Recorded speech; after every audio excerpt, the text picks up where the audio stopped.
నేను కనుక ఇప్పుడు టైర్ 3 కాలేజెస్లో బీటెక్ కనుక జాయిన్ అవ్వాల్సి వస్తే ఖచ్చితంగా టైర్ 3లో ఉన్న లో గ్రేడెడ్ కాలేజ్ని చూస్ చేసుకుంటా. ఎస్, ఖచ్చితంగా అలాంటి కాలేజ్ని చూస్ చేసుకుంటా. ఎందుకో చెప్తా చూడు. నువ్వు కనుక ఈధర్ ఐఐటీస్ ఆర్ ఎన్ఐటీస్లో జాయిన్ అవ్వగలిగితే సో దట్ నీకు మంచి ఆపర్చునిటీస్ ఉంటాయి, నువ్వు మంచి పొజిషన్కి వెళ్ళగలవు.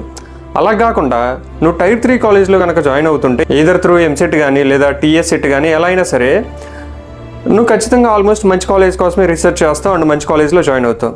ఇఫ్ ఇన్ కేస్ నువ్వు అలాంటి ఒక మంచి టైర్ 3 కాలేజ్లో కనుక జాయిన్ అయితే నీ 4 ఇయర్స్ నీకు సిమ్లని, రికార్డులని, అసైన్మెంట్లని ఇవన్నీ స్ట్రిక్ట్గా చదువుకొని రాసి నీ అటెండెన్స్ మేనేజ్ చేసుకోవడం, సో నీ టైం అంతా వీటికే సరిపోతుంది.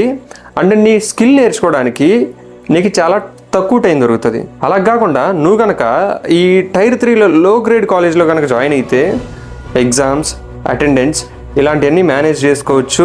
అగైన్ నువ్వు నీట్గా రూమ్లో కూర్చొని అసలు మంచి ప్యాకేజ్ జాబ్ క్రాక్ చేయాలంటే ఏ స్కిల్స్ కావాలి, ఇలాగ ప్రతిదీ రీసెర్చ్ చేసి నీట్గా చదువుకునే టైం నీకు దొరుకుతుంది. సో దట్ నువ్వు బయటకు వచ్చినా సరే ఆఫ్ క్యాంపస్లో మంచి ప్లేస్మెంట్ క్రాక్ చేయగలవు. సో ఒకసారి దీని గురించి ఆలోచించి ఎలాంటి కాలేజ్ చూస్ చేసుకోవాలని డిసైడ్ అవ్వు. అండ్ దీని మీద నీ ఒపీనియన్ ఏంటో కింద కామెంట్లో రాయి. సరే మరి, ఉంటా, బాయ్.